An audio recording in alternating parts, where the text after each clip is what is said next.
All right, let's dive into one of those huge life questions, one that so many of us wrestle with. It's a choice that feels like it's being pulled in a million different directions by tradition on one side and, well, modern life on the other. To marry or to stay single? It seems like a simple fork in the road, right? A or B. But the truth is, for a lot of us, that question is so tangled up in expectations, pressures, and just real world stuff that it's anything but a simple yes or no. Yeah, on one hand, it feels like it should just be about your heart, what you want.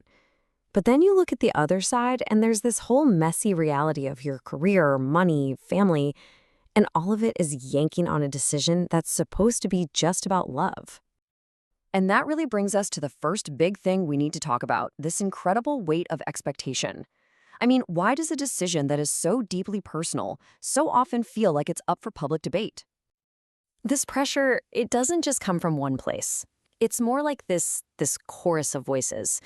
You've got the weight of your family's traditions, maybe religious beliefs, cultural norms, and then there's maybe the loudest one of all, that fear of what everyone else is going to think.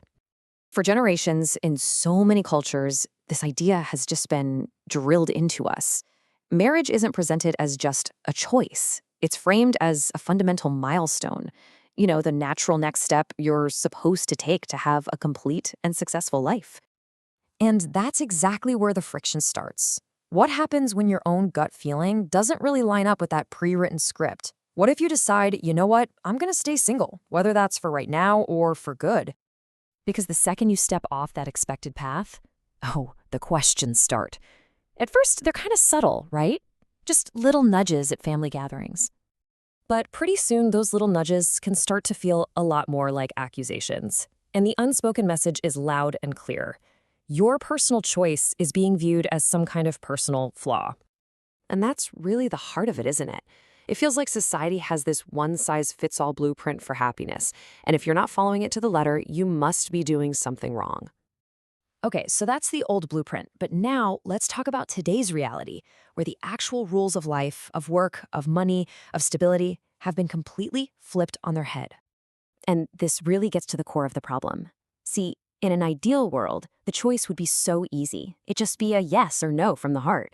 But the reality that we're all living in, it's a maze. It's complicated. Because today, the decision to get married or not is all wrapped up in these other things. We have to think about our careers, our salaries, the insane cost of housing, what it actually takes to raise kids. I mean, what does stability even mean anymore? And on top of it all, we have our own personal dreams, and we need time to actually chase them. Just think about how much the very foundation of a stable life has changed. The whole idea of working for one company for 30 years and getting a pension, that's pretty much gone. Now it's about entrepreneurship, side hustles, and building a career that's more about personal fulfillment and having your own time than just getting a steady paycheck. So, with all this outside pressure and all this change in the world, how in the world do you make a decision? Well, this brings us to the most important part of this whole thing, finding the answer that is actually yours. So we're back to that big question. After looking at all the complexity, all the expectations, what is the right answer? Which path are you supposed to choose? And you know what the right choice is? The answer is there isn't one.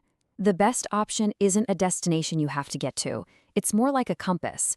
It just points you toward whatever makes sense for your life right here, right now. And if you're struggling to find that answer for yourself, try thinking about it like this. First, just take an honest look at your life, who you actually are, not who other people expect you to be. Second, consider the real-world stuff, your job, your finances, your goals. And finally, and this is the most important step, you gotta quiet all that outside noise and just listen to what your own heart is telling you. And this is so important to remember. If marriage is what you want, that's beautiful. Go for it. But if you prefer being single, or maybe it's just not the right time, there is absolutely nothing wrong with that choice. Both paths are completely valid. And let's completely reframe this idea of being single. It is not a waiting room for a relationship to begin. It's a space for actual growth. As so many people find out, choosing to be single can bring you more peace, more focus, and honestly, way more happiness than being in the wrong partnership ever could. So the final piece of advice here is simple but powerful. Don't let pressure rush you into a decision that doesn't feel right. This is your journey. Try to enjoy the process of figuring it all out. Because ultimately, it all comes down to this one question. Not what should I do, but what path makes sense for the life that I truly want to live. And you are the only one who can answer that.